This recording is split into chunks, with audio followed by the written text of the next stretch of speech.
Hello everyone and welcome back to the P. Carroll Sport Podcast. Paul Carroll here on this Tuesday the 14th of October, and on this week's episode we're looking back on the County Senior Hurling, Premier Intermediate and Intermediate Hurling semi-final weekend in Tipperary.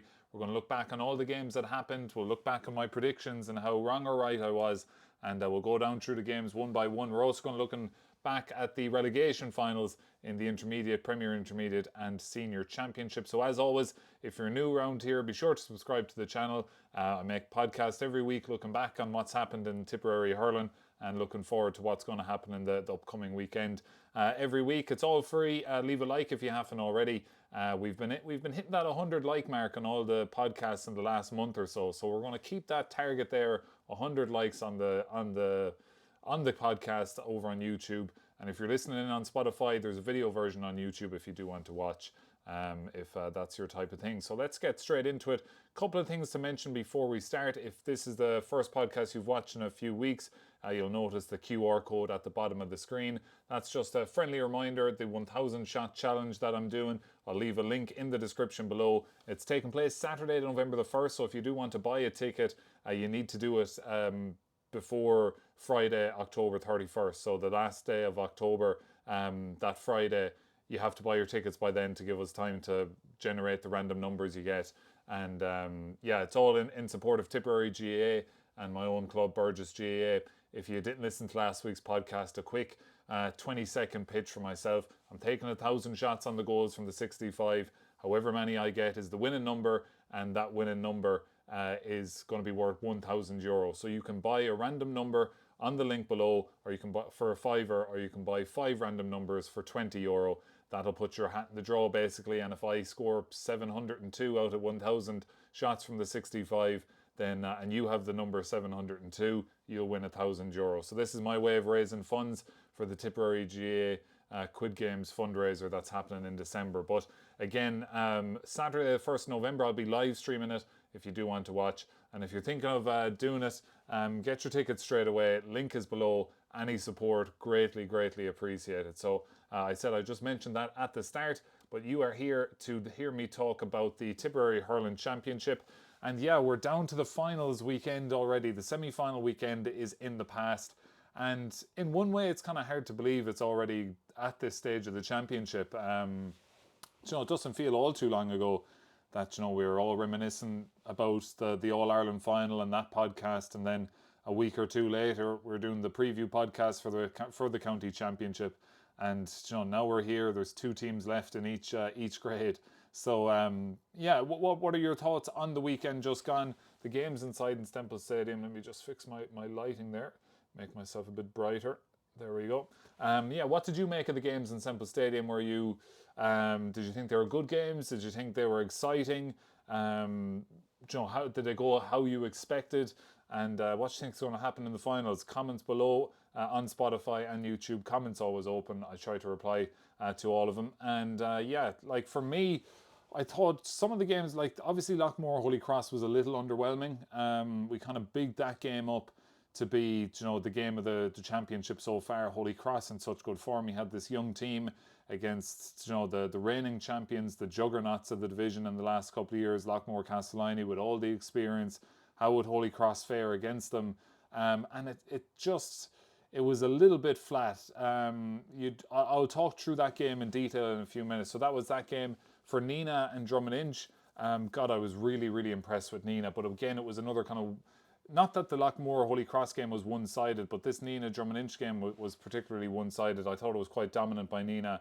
We'll talk through that again in the next few moments. We'll talk about those relegation finals as well. I've got a chance to watch those back. But then in the Premier Intermediate, Carrick Swan was fairly one-way traffic against Borland. In fairness to Borland, they didn't die easy. They got it back to 3 points with time up. And Borland started that game very well, but it was just that kind of middle 20 minutes of the game that Carrick Swan dominated. And Upperchurch Drumban against Gartan Hooglangool was a game I really enjoyed.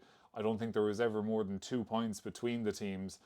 So that was a good game. But what are your overall thoughts of the games over the weekend? Of course, the intermediate semi-finals as well. We'll talk through those later in the show. But just as an overall view, I did think maybe a little bit underwhelming, kind of leaving Semple Stadium on Sunday after the weekend of the games in the stadium, let's say. But even if it was a little bit underwhelming, there was plenty of talking points, and we'll get to those as well. If you don't already follow me on Instagram at pcarrollsport, I had a story up today just looking for anyone's thoughts on the games over the weekend. I've some of those chalked down here and some talking points to bring up at the end. One of them I'm going to bring up straight away in terms of talking points, the gap between the games. So in Thurles on Saturday, we had the first game. Carrickswan and Borlahan was on at 1:30, and then the senior game was on at 4:10. Now, RTE dictated that time for the second game, 4:10. So time was obviously had to be left there for RTE to do their pre-game stuff and for the game to start at exactly 4:10. So that's why probably it couldn't be on at 3:15 or something, because in case that first game went to extra time.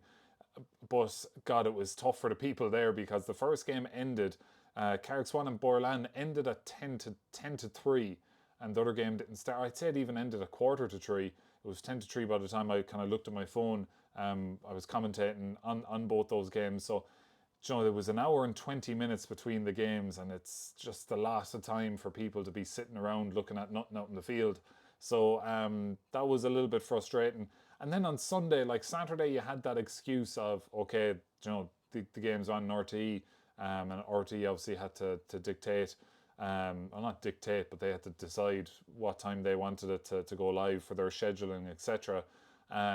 So you could understand it in one sense why there was such a gap between the games, but there was no real excuse on Sunday. Like Sunday's first game, 1:30, the second game, 4:00.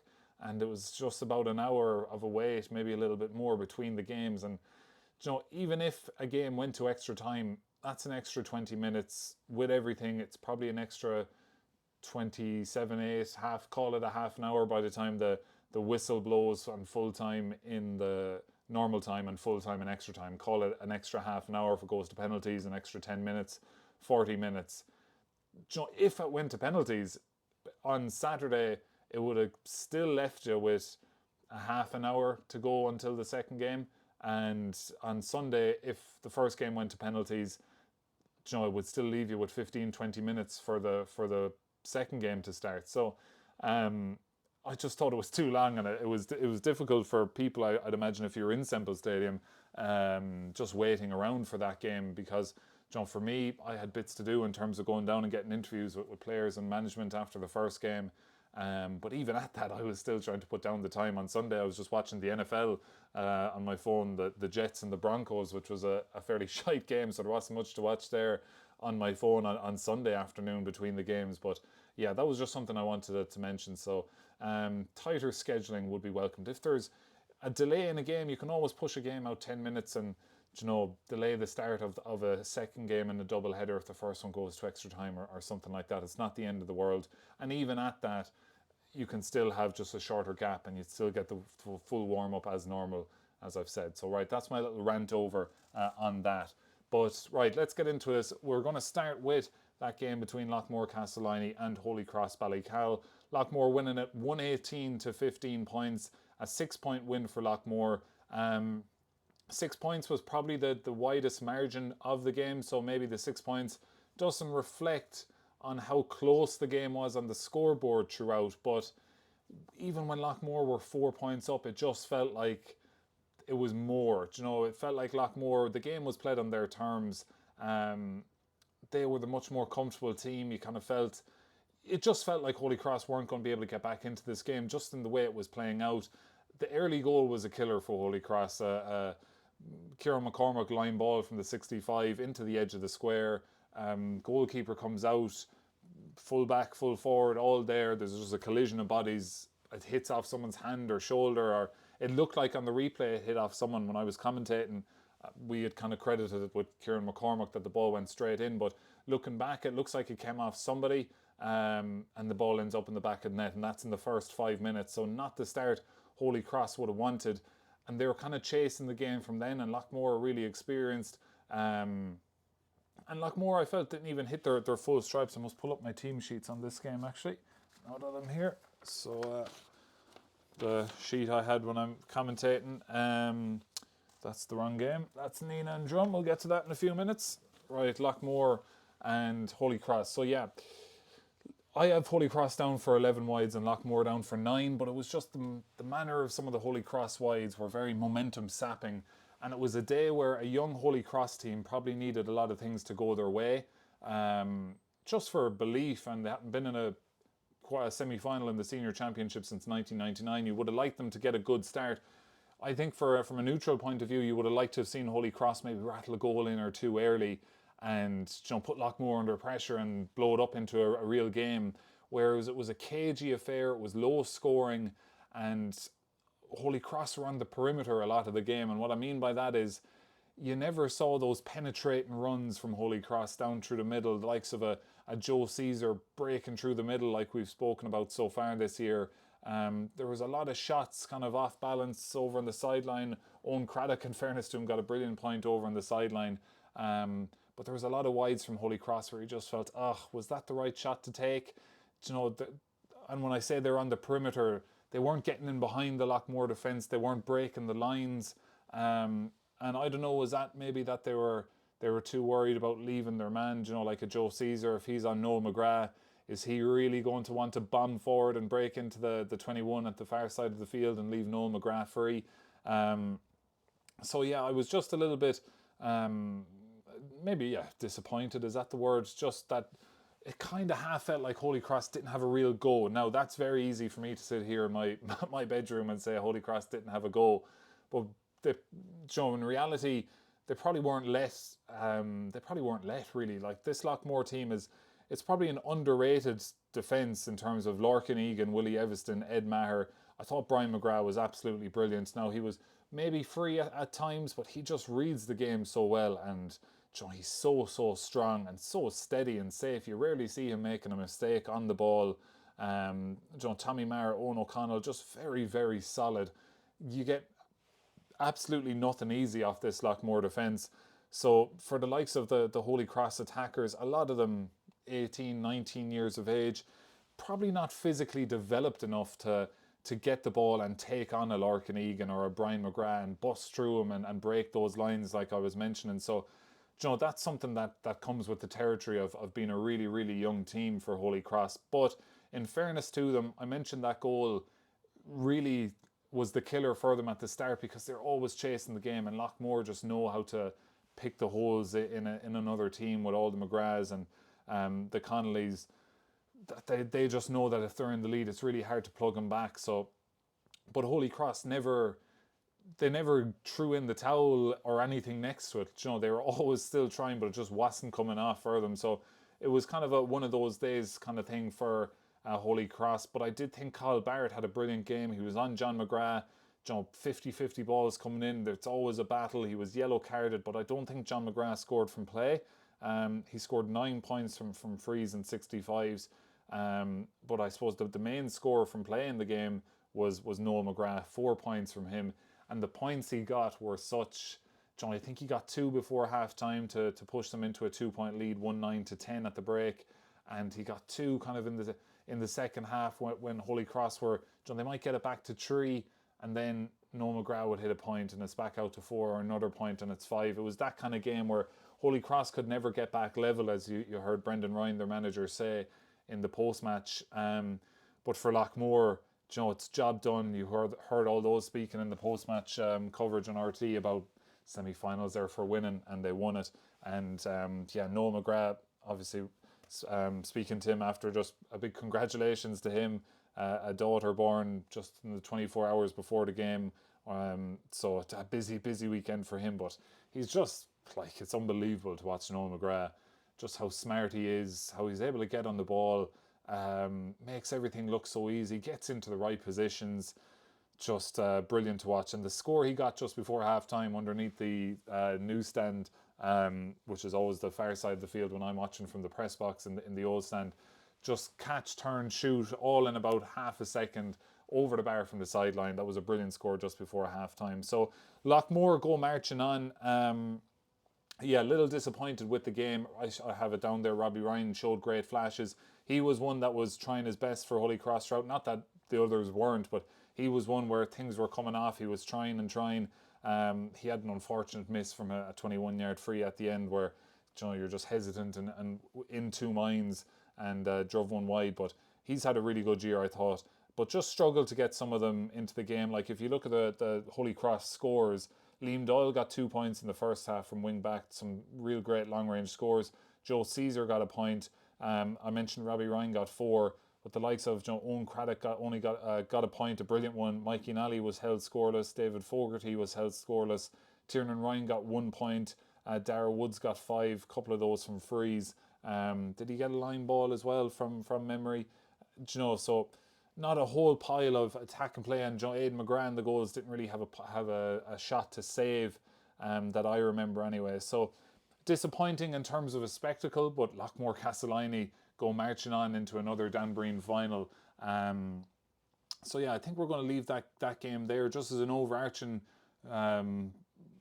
word for Holy Cross as they exit the championship is, they have been brilliant in this championship. They're a young team coming that we all know. They would have got huge experience from this. Getting out of the group was a big thing for them this year after not doing it in a couple of years, or the year they got out against Killadangan in the 2023. That year I think that they only finished on 2 points in the group stage in that year, but to get those 2 wins in the group stage and progress out as group winners, it's a lot of progress made for Brendan Ryan and Aidan Stakelum in Holy Cross this year. So a young team, they're going to get older, they're going to get even better next year, and that's a team that's going absolutely nowhere but upwards. So you'd expect to see them among the contenders in next year's championship. But it is Lockmore that go marching on. And one fear, I suppose, for Lockmore is Ed Connolly went off, seemed to be limping as he went off, so that's something to keep an eye on. He was held scoreless there, but he's such an athlete. And Mossy McGrath, of course, really good. Willie Evanston got a point from distance as well, a brilliant score from him. And just Willie Evanston, Larkin Egan, Edmar, they just know their roles so well. How many times do you see a player in the full back line for Lockmore win the ball, and it's back to Aidan McGrath, who's always shown for it well, and then as someone goes to chase down Aidan McGrath and the goals, their marker will pull out to the side, and it's a nice overlap there, and Lockmore work the ball up. You see that an awful lot from Lockmore Castellini. So comfortable in their play style, and I suppose they get a lot of credit, the Lockmore players themselves, but credit has to go to Eamon Kelly and Donal O'Rourke and the management with Lockmore for how they have the Lockmore set up.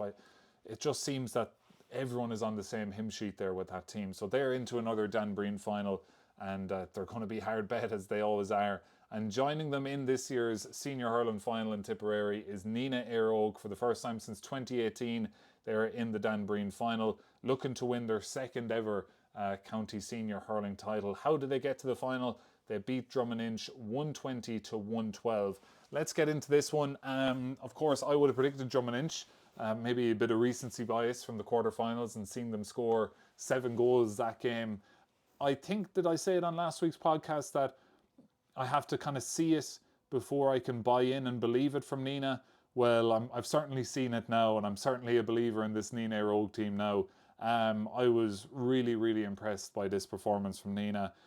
I mentioned their athleticism that I saw against Killer One, but their intensity added from the very start in this game.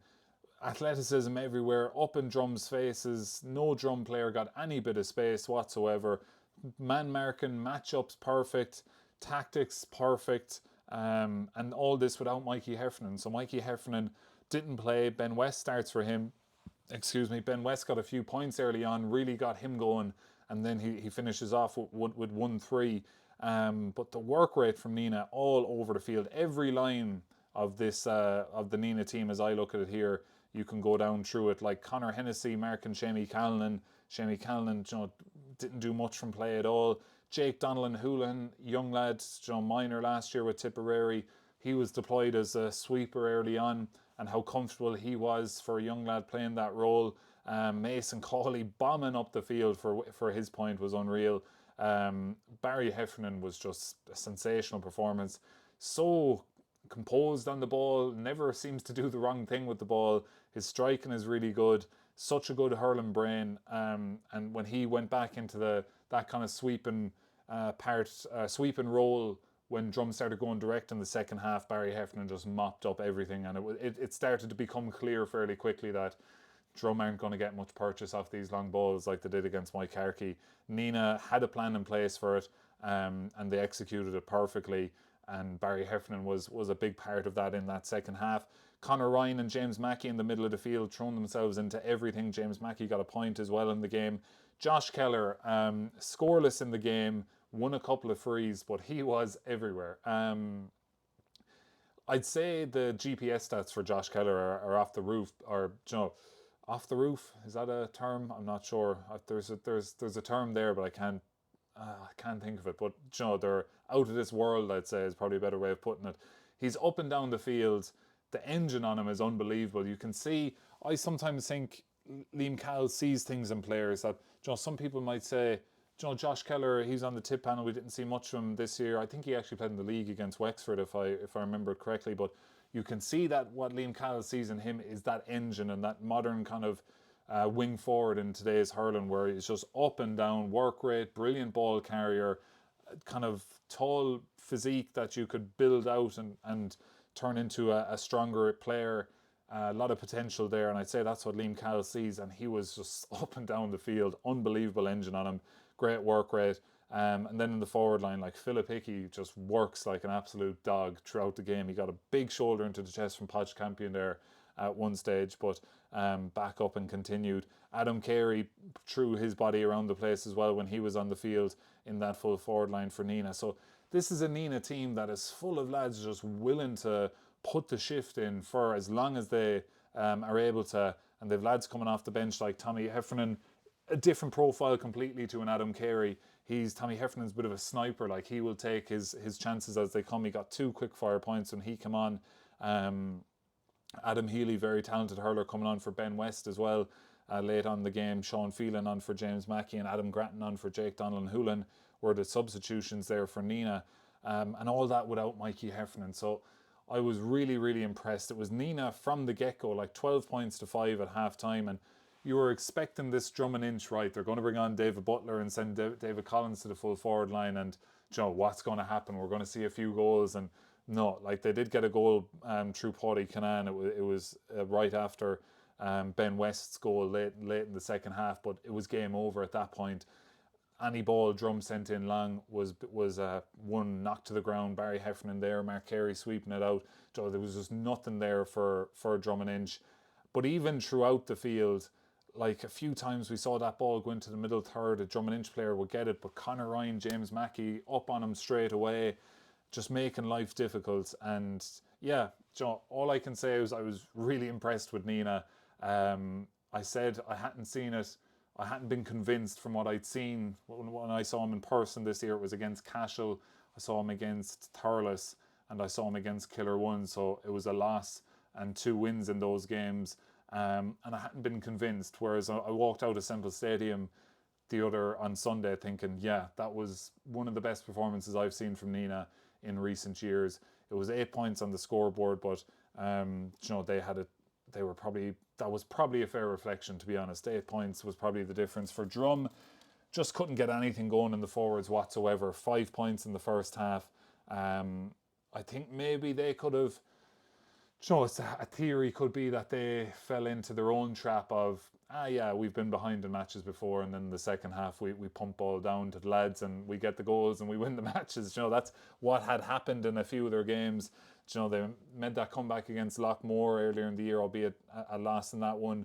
Against Clonalty, they came back in that game, and then of course against Mike Harkey in the quarter-final they came back. Just didn't happen this time round. Got no purchase whatsoever from their forwards. Shamey got 6 points and John Campion got a point, and that's what they got from their starting forwards. Cormac Fitzpatrick held scoreless by Mason Cawley. He found himself having to sprint 80 yards down the field to try and get a hook on Mason Cawley at one stage of the game in that first half. Just didn't happen for Drum. Nina kind of had all the answers to the questions that Drum and Inch were thrown. So disappointing for Drum. Didn't really give themselves a true reflection. Johnny Ryan came on and scored 3 points. Paddy Canan came on and got that goal. But yeah, just 112. It tells its own story. But Ben West, brilliant goal for him. Was that what 50th minute around that I want to say, but it was Jake Morris who got in the ball in zone 65, and just like this, it kind of on the TV shot it kind of looks like it's floated into the full forward line, but he drove it into the air. It's like nearly like a Reece Shelley puck out, like driven at that trajectory, and perfect, like into Ben West's hands just in front of the defender, and he turns, gets in around Robbie Long, and one hand low into the back of the net.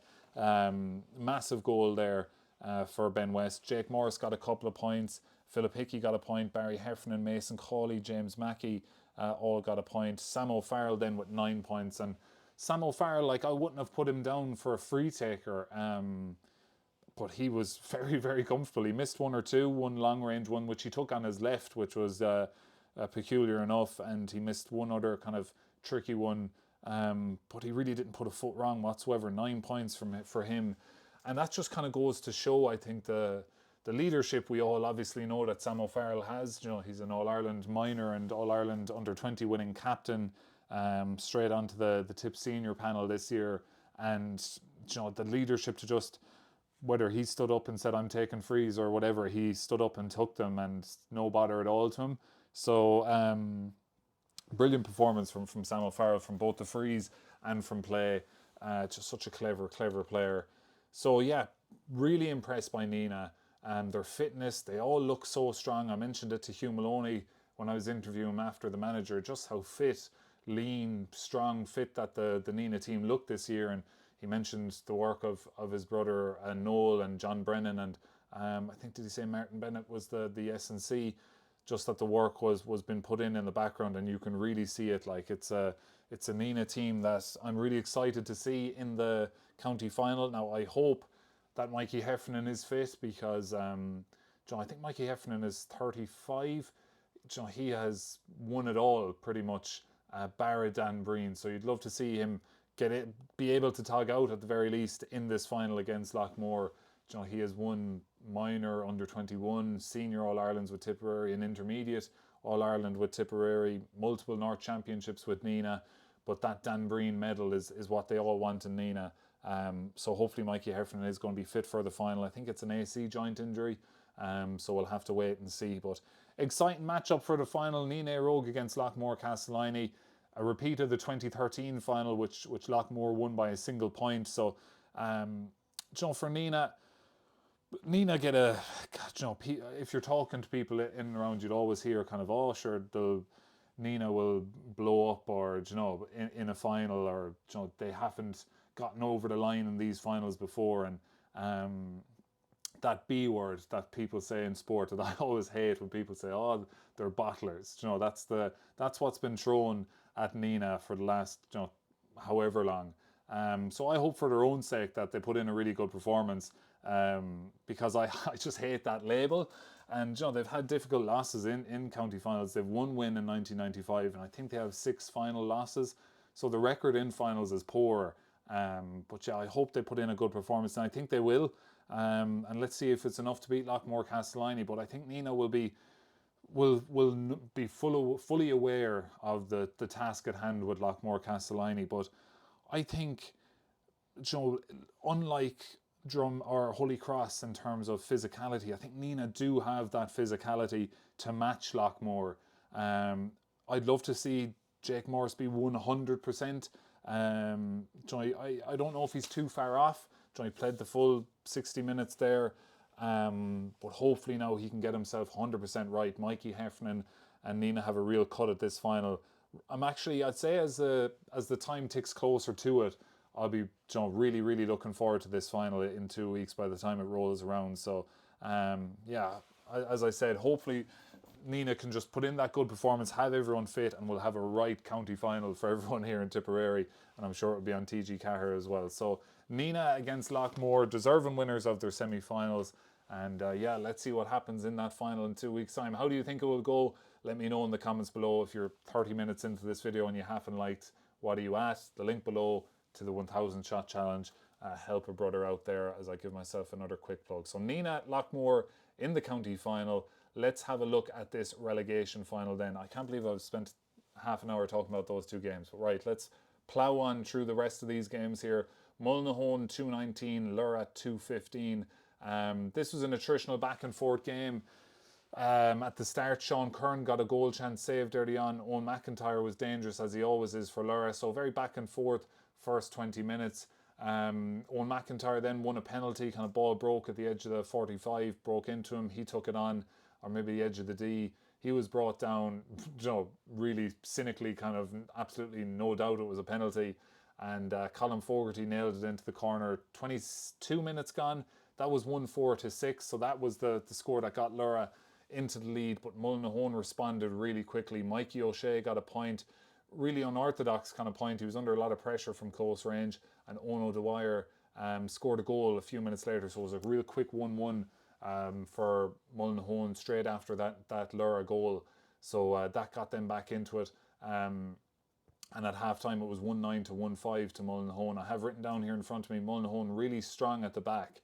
Like, Lura were not getting anything easy off this Mullinahone defence. Colin Shelley, Paul Curran, Darragh O'Brien, Conor Whelan, really, really strong players at the back for Mullinahone, so very hard to get through them. Micheál Dunn had a really good game. He was scoring difficult frees, picking off points from play.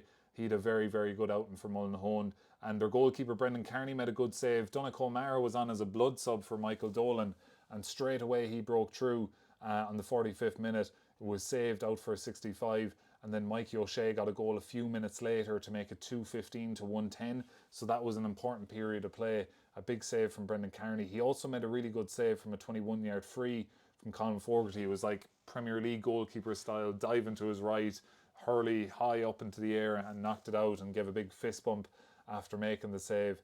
But that was a big couple of minutes there with the Donnacha O'Mara goal chance that was saved, the Mikey O'Shea goal down the far end of the field, and then the save from the 21-yard free. So in fairness to Lura, they didn't go away. They brought it back to a 3-point game. Cian Hogan with a scrappy goal in the 60th minute. Long ball around the edge of the square, bouncing around, people flicking on it. Eventually Cian Hogan kicked it into the back of the net. So that brought it back to 3 points, and you were thinking, what's going to happen here in these last 5 minutes? Well, Micheál Dunn got another point from Mullinahone to kind of seal the victory. So 2-19 to 2-15 was the full-time score there. Mikey O'Shea finishing up with 1-4. So I did mention in my predictions how Mullinahone probably like one of the last teams I'd want to meet in a relegation final, and they just battled it out and were probably worthy winners on the day. I don't think anyone from Lura can have too many complaints. But Lura back down into the Premier Intermediate, but a lot of really good players. Donnacha O'Mara didn't start the game, which I'm not sure was he injured or whatever, but I've always been really impressed with him this year. Colin Fogarty having a good campaign as well. Just one of those days, a couple of breaks could have gone their way if one of those goal chances went in. Who knows? But 2-19 to 2-15 was the full-time score. So Lura back into the Premier Intermediate, and Mullinahone staying up senior. So my predictions for these games, I did go with Loughmore to win. They won. I went with Drum to win, and they were beaten and down in the relegation. I did go with Lura, and Mullinahone won that game. I just thought Lura's attacking abilities, I suppose, and their higher scoring potential would have got them through. But as I mentioned, that Mullinahone defence really stood up strong, and I was really, really impressed with them throughout. So that was Mullinahone's victory over Lura. Now to the Premier Intermediate Championship semi-finals. On Saturday, we Carrickswan against Borlath Douala. Carrickswan 2-18, Borlath Douala 21 points. Let me get up my sheet for this game as I take a breath. A lot of talking here in the last 34 minutes, but 2-18 to 21 points. Carrickswan were the winners. And yeah, as I mentioned earlier, that middle 20 minutes, this game started out kind of tit for tat, not much in it in the early exchanges. I thought Carrickswan were actually not playing great at all at the start of the game. It just wasn't falling for them. I don't know, they just weren't playing to their best. And then something changed. Cian Tracy mentioned it to me on commentary on Tip FM that Carrickswan have started to go through the lines a little bit more. And when they go through the lines, they're so comfortable off the shoulder running. No matter what part of the field it is if a Carrickswan player has it, likelihood is someone is running off the shoulder or making themselves available for it. And they've loads of good hurlers, as I've mentioned before, so they're able to play the balls in around the middle of the field. Aaron O'Halloran, I thought, was really, really good in the half-back line. particularly at the start of the game where Carrick Swan were going a bit bad. Aaron O'Halloran was kind of the one back there that really got things going. But it was the middle 20 minutes of the game, so the 10 minutes before half-time, 10 minutes after half-time, that's where Carrick Swan kind of hit pay dirt and got a couple of goals there. Aaron Dunn got one goal just before half-time. That was an unfortunate one, kind of miss-hit ball landing in around the edge of the square, goalkeeper coming out for it, corner forward in his eye line, flicking a hurley, goalkeeper can't get anything substantial on it, it comes off and bounces to the ground, and Aaron Dunn is there like any good full forward, corner forward, to knock it into the back of the net. Then he gets a goal just at the start of the second half, kind of hand passed off to him on the angle from maybe about 14 yards out, low, at the goalkeeper, but a low shot always has a chance of going in. I say this all the time. If he hit that at the exact same pace, everything, at the goalkeeper from hip up, probably would have been saved, but it bounced in front, low trajectory, got past the goalkeeper and into the back of the net. So Aaron Dunn, really, really effective. 2-2 for him. Callum Lanigan, deadly on the freeze as always, 9 points for him. Stephen Tobin, 3 points from play. I was really, really impressed with Stephen Tobin. Some of the points he got were pure class, like one out in the newsstand side where he shouldered a fella off the ball, like he got the ball, shouldered a fella off him and over the bar, got another classy score on the old stand side.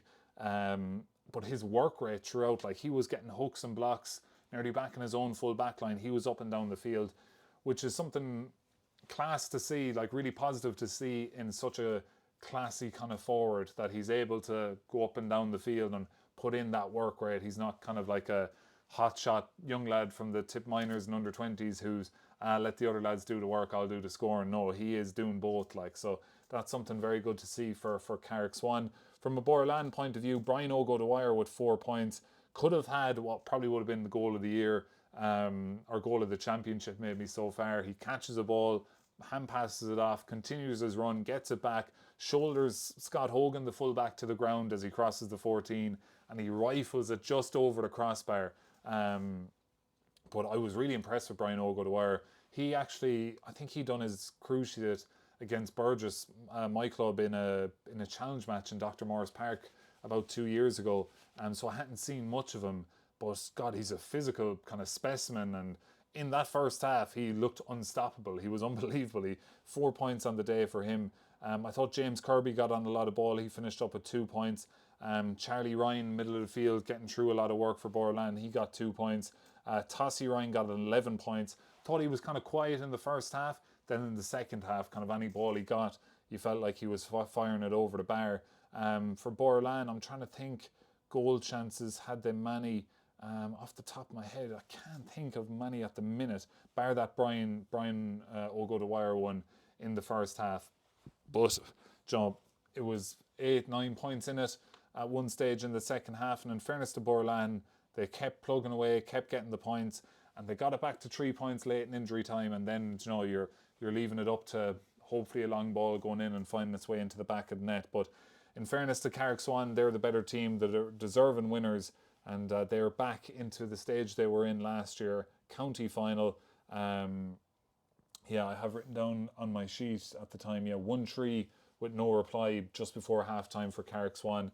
And that put them into a 1-9 to 8 point lead. So that was the difference. Borland kind of had the better of it in the first half, but those 7-8 minutes before half-time is when Carrick Swan got a foothold of the game, and then that goal by Aaron Dunn at the start of the second half was what pushed them forward. Worth mentioning as well, Eric O'Halloran, the captain of Carrick Swan, is on duty with the Defence Forces out abroad, so I'm not sure if he's going to be back for the final or not, but a big loss for Carrick Swan there is Eric O'Halloran. But yeah, from a Borland point of view, as we say goodbye to them in the championship, another good year for them. After coming up from the Premier or the Intermediate a couple of years ago, they've really established themselves at this level, and didn't look off the pace at all, playing against probably everyone's favourites for the championship from the offset. Maybe Carrick Swan, a lot of people fancied Girton Who as well at the start. So Borland right there with them. And one or two things, that unfortunate goal, it's a 3 point game at the very end of it. They could obviously look at that as being a difference. But I think Carrick Swan deserving winners, and they go into the county final. The other game then was Upperchurch Drumban against Gurtnahu Glengool, 20 points to 19, and this was just tight, cagey. I thought really entertaining throughout, and I was really impressed with Upperchurch for just how sturdy they are. You know, they don't make too many mistakes. The only mistakes they made was I think it was Mikey Lavery got blocked down. He got a sharp puck out. The cornerback just took too long on it, and he was blocked down. I think by, was it Darren Maher or Adrian Maher? Adrian Maher, I think it was, who blocked him down, broke through for the goal. Just didn't strike it too good. It bounced too far in front of the goalkeeper. Let's say it was too kind of a vertical downwards shot where it bounced up too high and took all the pace off it. But in fairness to Kieran Short, he kept it out. He hasn't conceded many goals throughout this campaign. I think Upperchurch have only conceded 3 goals in the whole competition en route to the final. Now they've only scored 2. One of them was against Burgess. One of them was against Ballina with the long range free that fell into the back of net. So they don't have that goal threat, or they haven't shown that goal threat so far this year. But Paddy Phelan was the main man for them. 6 points from play, including the winner. Just 1 point as good as the other. From one sideline to the other, he was the main man for Upperchurch in this game. I was really, really impressed with him. Gavin Ryan, Keith Ryan, the 2 brothers there, full back, centre back, so solid. And similar to Lockmore in the senior grade, at this Premier Intermediate grade, just nothing easy off this Upperchurch team at all. Just so dogged, have plenty of hurlers as well. Paddy Green, Paddy Green is such a good striker of the ball. So nice to watch him, even from play, like playing passes and things like that. He is a pure hurler. He got 3 points. Luke Shanahan on the frees got 8 points, got a couple of big ones as well. Connor Fahey chipped in with a point as well. So not a huge amount of scores. Like Pat Ryan was held scoreless on the day after a really good quarter final. Paul Shannon, he snapped one ball, I think, and set up a point for, I think it was Paddy Phelan at one stage. But not a big spread of scores for Upperchurch, but they'd done enough. For Gurtnahu, they had one of them games, like Darren Maher had one of those games, like he's been one of their main threats, 3-7 from play coming into the semi-final. He just had one of those games where the ball just bounced off his hurley and he couldn't get his touch. It fell out of his hand a couple of times. Trying, making himself available for the passes the whole time. But just sometimes you have one of those games where no matter what you do or how hard you try, it's just, there's no real explaining it. The ball just will not stick into your hand. It won't come up off your hurley how it usually does. And that was a frustrating thing for Gurtnahu. Ronan Tehan got 3 points from play, was dangerous every time the ball came near him. But I think Gurtnahu would have liked to have maybe gotten him on the ball a little bit more. But he got 3 points, and Keane Hayes got 11 points. And Keane Hayes was really, really unlucky right at the 60th minute. Would have been a spectacular point off his favourite left side, out on the sideline. A lad right behind him starts it off at the far post. It's curling. You're thinking, this is huge. This is going to put them in the lead. It's one of those games where neither team led by more than 2 points. Really close throughout. A point in injury time to go a point up would have been huge. Comes down off the post.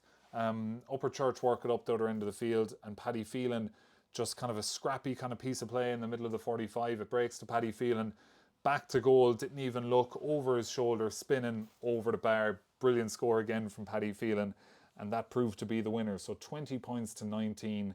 And yeah, if anything else that I've written down that I didn't mention, I think that was pretty much it. Yeah, Paddy Phelan exceptional, really close game. Luke Shannon did nail some big frees. He got one to level it late on as well. So Upperchurch, really impressed with just, I suppose I wasn't surprised. I feel like this game was probably played on Upperchurch's terms rather than Gurtnahu.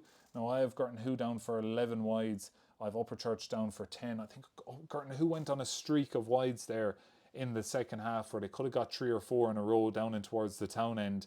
And like on one of those days where maybe it's not sticking with some of your inside forwards and then you're hitting a lot of wides, it is disappointing. But for Upperchurch, real solid at the back. Niall Grant was replaced at half time. I thought he was playing quite well, so I'd imagine that he might have picked up some sort of a knock.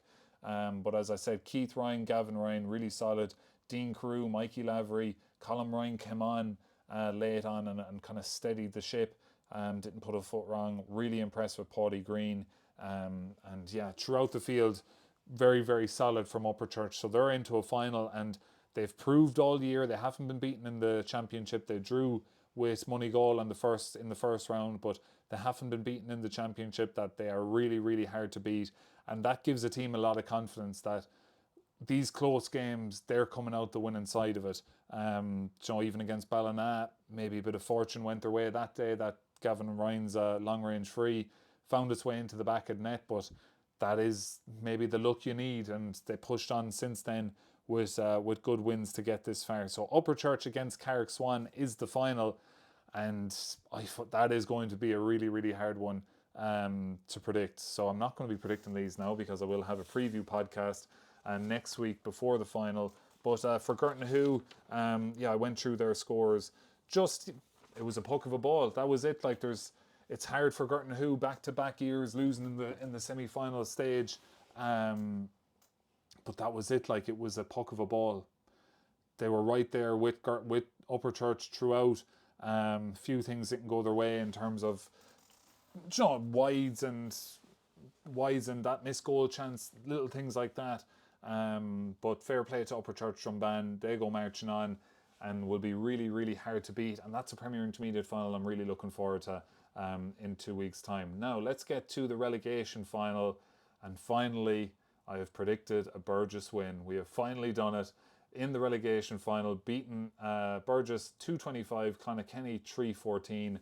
So absolutely buzzing. I had this game on my phone on Clubber as I was commentating the Lockmore Castleiney and Holy Cross game, and yeah, I couldn't help myself when I looked down as I was commentating. I think it was their break and play, and I looked down and Kieran Grace is running in one-on-one with the goalkeeper and scores, and then I spotted the Joe Dwyer goal as well. So obviously I'm so biased. I'm Burgess. I hurled with Burgess up to I couldn't anymore, and just absolutely delighted for the lads. Tough year for us, obviously, getting into a relegation final, but getting over the line was our best performance of the championship by a good distance. So 225 to 314, and I felt going into this game that a quick start was important. Both of these teams had lost all their games in the championship so far, so a good start would give whoever got it the kind of confidence that, right, we can push on here. Unfortunately for Burgess, we got that good start. It was 6 points to 1 after 7 or 8 minutes. We had a couple of wides there as well.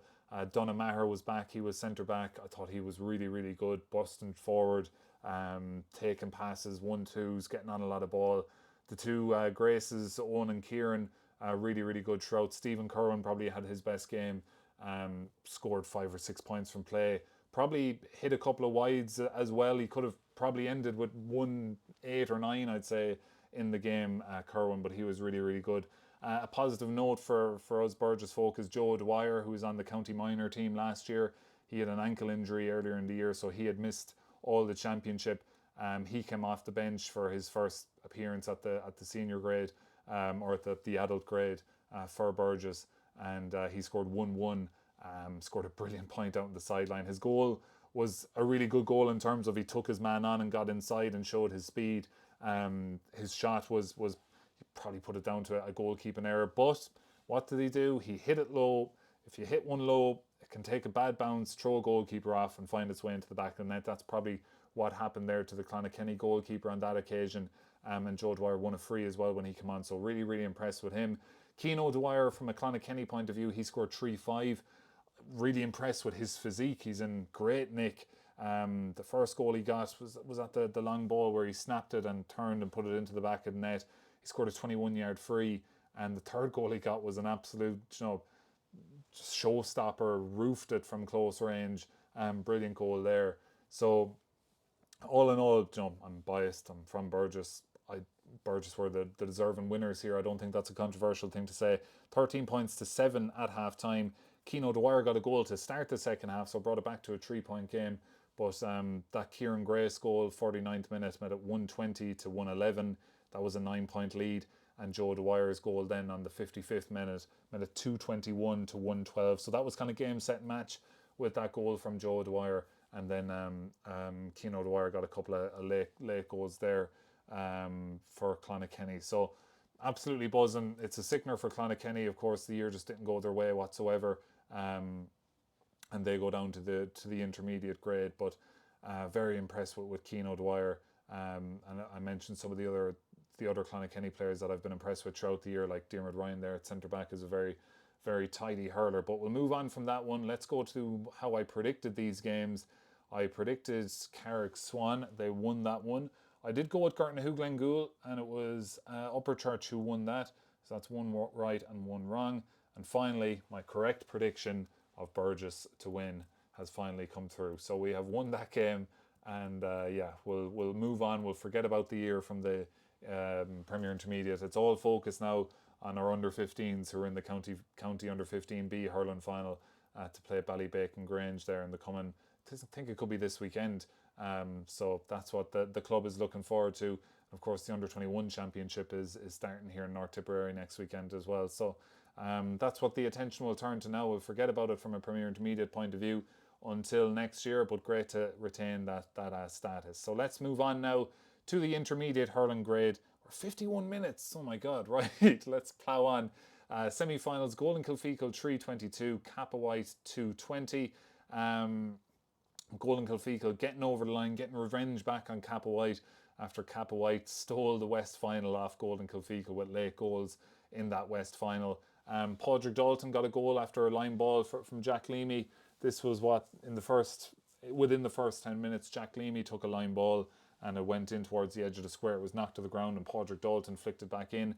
Darren McCarthy for Kappa White had a big goal chance on the 10th minute. Long ball in, he caught it, turned from close range and just powered it over the bar. Then I have on the 15th minute a class Jack Leamy goal, and Jack Leamy was unbelievable throughout. I'm not sure what he put up in terms of a score. I would say he got 112-ish, I would say, and about 1-5 from play. He was really, really impressive, Jack Leamy, but the goal was kind of ball maybe 30 yards out from goals on the ground. He rises it at speed, one hand flicks it up into the air, kind of over the head of the defender, caught it in around him, in on goals from an angle on his left-hand side, roofed it into the top of the net. Brilliant goal there. That was 2-6 to 4 points after 15 minutes, so a real nice start for Golden. Sam Hall was really nice throughout. Shawnee O'Halloran got a brilliant score straight away, got a couple of early points. Really quick. Himself and Ben Curvin are a nice tandem in the middle of the field. They're full of energy, full of running, and that proved throughout because Ben Curvin would get a goal late on that would prove crucial. But 2-11 to 11 points at half time. Willie Barry, a lot of frees for him in the first half for Kappa White.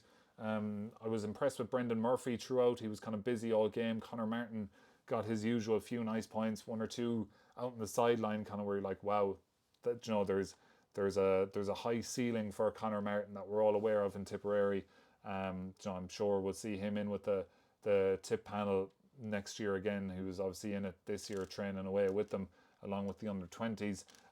David Buckley got a goal on the 39th minute for Kappa White. That made it 2-15 to 1-13. Really nice finish on that one. Nice low shot.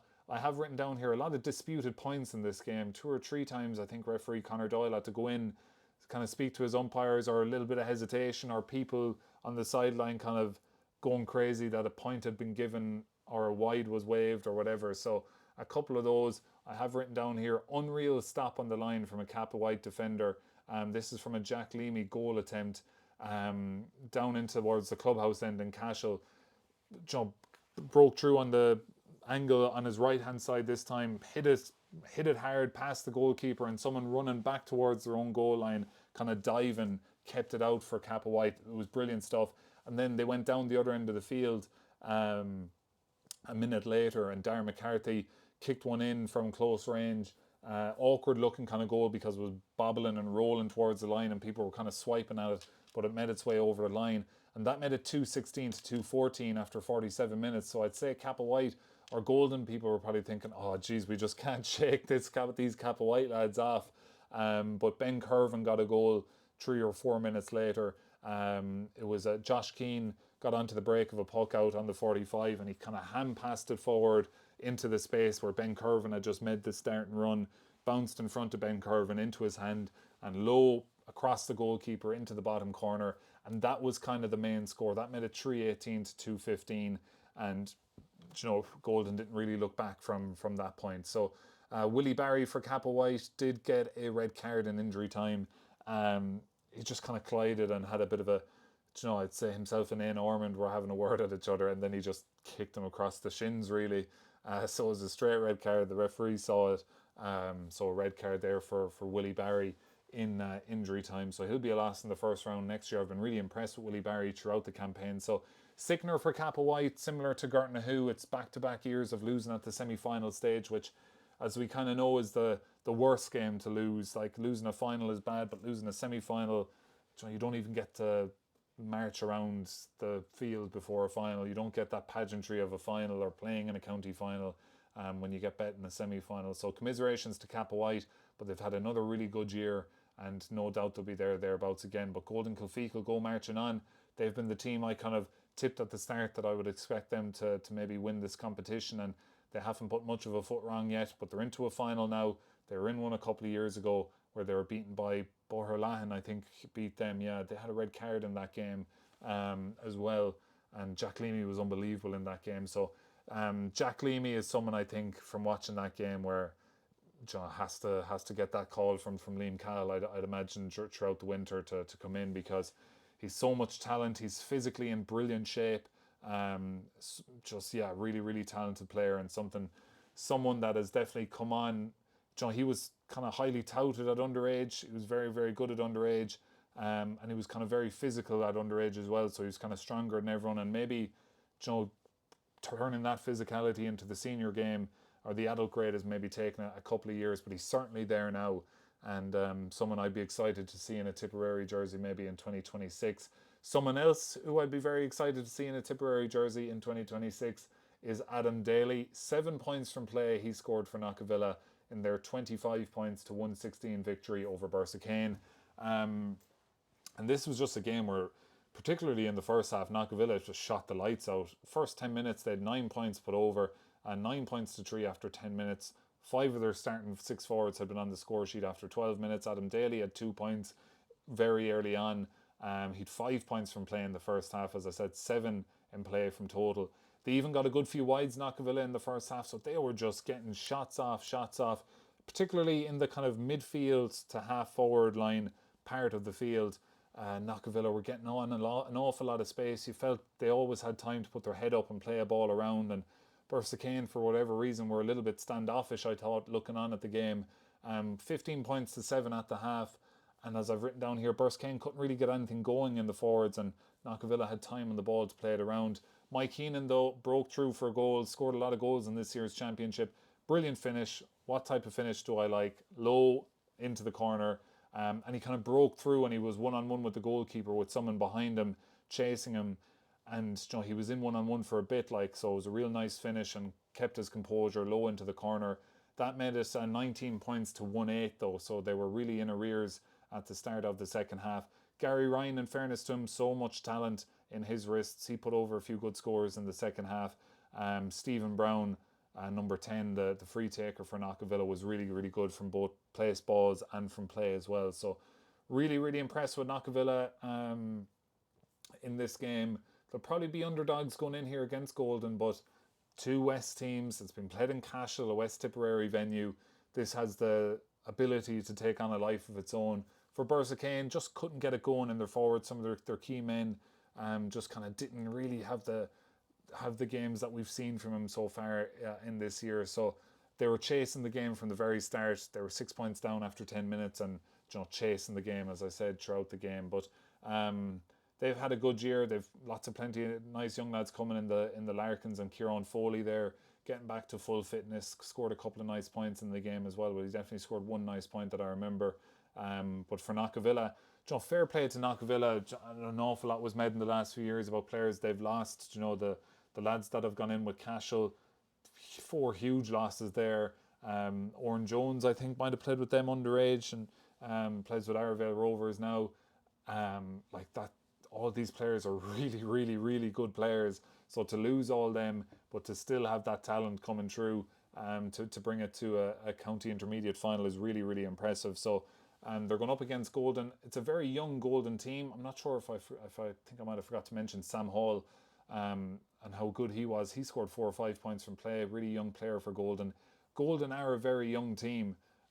So I'm not sure the age grade exactly of Knockavilla. Of course, Adam Daly, Owen Horgan, and the goals are the young players that we all would be aware of from a broader Tipperary point of view. But that Golden team is particularly young as well. So that is the final, Golden against Knockavilla. Really looking forward to that as well.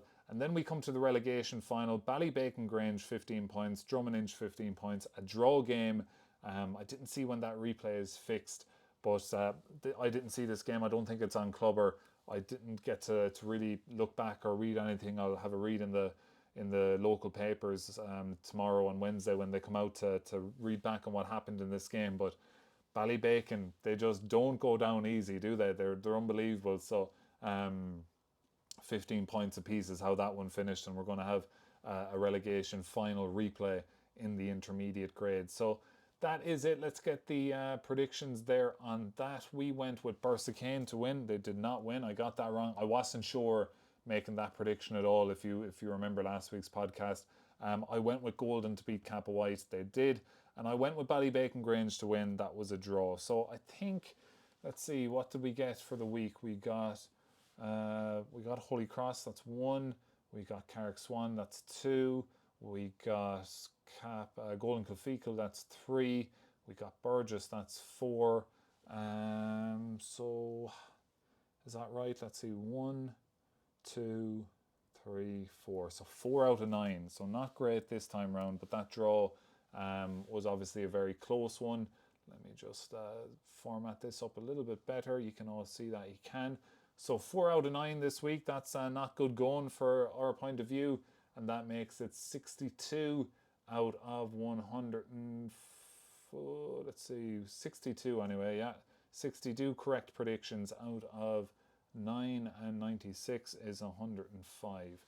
So 62 out of 105. So we're probably just thereabouts, 58, 59, 60 60% in terms of our hit rate for the campaign. So one thing I will mention about predictions, people might just say something to you about predictions or whatever, and you backed against our crowd, you don't want our crowd to win. These aren't personal. These are just me picking a number, picking a team I think might win. A lot of them are just guesswork. Like some of them, it's not personal. Thanks for listening. If you're giving out about the predictions, you're obviously listening. So I will say thanks for listening, but don't take them too seriously. Don't take them to heart. I'm giving my opinions. I am biased, and the only bias I have is towards Burgess, and you've seen that throughout the year. I'll wear that on my sleeve. I'm a proud Burgess man. I always back them to win. But after that, I'm just picking what I think from what I've seen.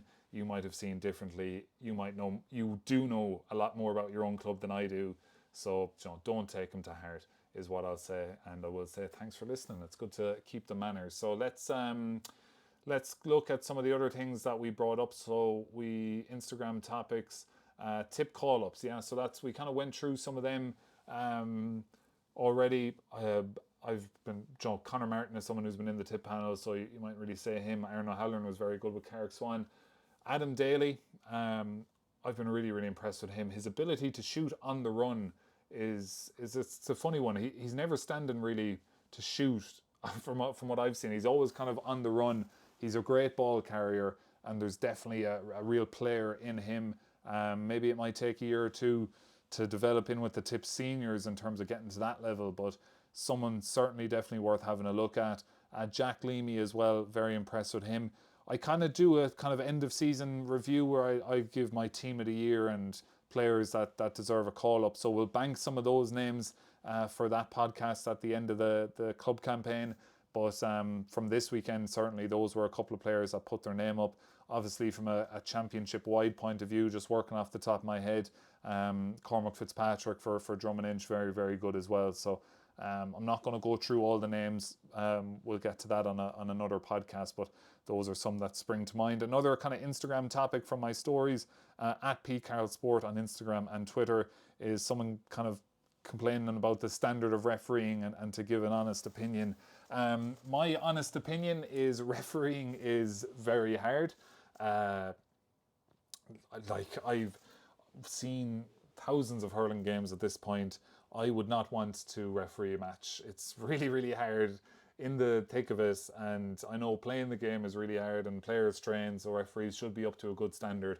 100% agree with all that, but I will say refereeing is very hard, and you're never ever going to get everything right as a referee. So, all in all, there hasn't been many performances from referees this year where I'm thinking, Jesus, this team got screwed or whatever. The standard of refereeing, I don't know, you'd have to get onto some of the adjudicators for that, but there's always one or two things at every game. I can think of incidences over the weekend where maybe a yellow card was given and you're like, that's a bit soft. Or there was one or two frees given soft in both the senior finals, semi-finals, I thought, once or twice. A few soft yellow cards and things like that. But fortunately, I don't think any refereeing performance over the weekend decided any games. And that's always a good thing, particularly late on in a championship. If you don't want to see a refereeing mistake or something like that deciding a game. And from my eye, I don't think that a referee decided any game this weekend from what I've seen. So maybe that is. You can let me know. Don't let me know. Don't be abusing referees in my comment section. So yeah, of course, I did think the referee in the Carrick Swan Borland Duala game was just absolutely shocking. That's a joke. That's a joke. That's my brother-in-law, if you're not aware, was reffing that game. So that's a joke. Don't bring that to the county board. That that clip of me saying that. But yeah, no, that is that. Some other topics as well. People mentioned the North Tip Junior C final, which is coming up. I think that's Ballina and Silvermines. A few other things mentioned as well. Burgess related stuff from some of the lads replying to my story. So that is pretty much it. I did not expect this to be an hour and 6 minute long podcast, but I think I got through most of it there. Let me know what you thought of the games below. Always nice to hear your feedback. Feedback on the podcast as well. What you want to see. What could I do better? And again, I don't want to sound like a broken record, but I'd really appreciate it if you could get involved here with this fundraiser. £1,000 could be won. The link is below. £5 or 20 quid, whatever you want to throw in. It's greatly, greatly appreciated. And yeah, it all goes towards Tipperary GA. So if you're listening to this podcast, particularly an hour and 7 minutes into it, you must be a supporter of Tipperary GA in some way, shape or form. And I really, really appreciate it. So that is going to be it for this week's podcast. If you haven't already liked the video, be sure to like it. And yeah, we have a preview podcast of the county finals coming up next week. So really looking forward to that. Brilliant games to look forward to. Lockmore against Nina. Can't wait for that. Storylines galore. Will Lockmore go back to back? Will Nina finally get rid of this tag that people have put on them and get over the line and get some of their great players a Dan Breen medal? Then in the Premier Intermediate, Carrick Swan back in the final. Can they get over the line? Upper Church Drumban trying to get back to senior. Can they get over the line? Then in the Intermediate, you have the two West teams, Golden Kilfeacle back after losing a final a couple of years ago, trying to get over the line with a real nice young coming team. And then Knockavilla, the West rivals, trying to get back. So loads of storylines. We're going to talk through them in next week's podcast. But for now, have a good week. We will talk to you next week. Like the video, subscribe if you haven't already. And 1,000 shot challenge is in the link below. Thanks for tuning in, and we'll see you on the next one. Good luck and God bless.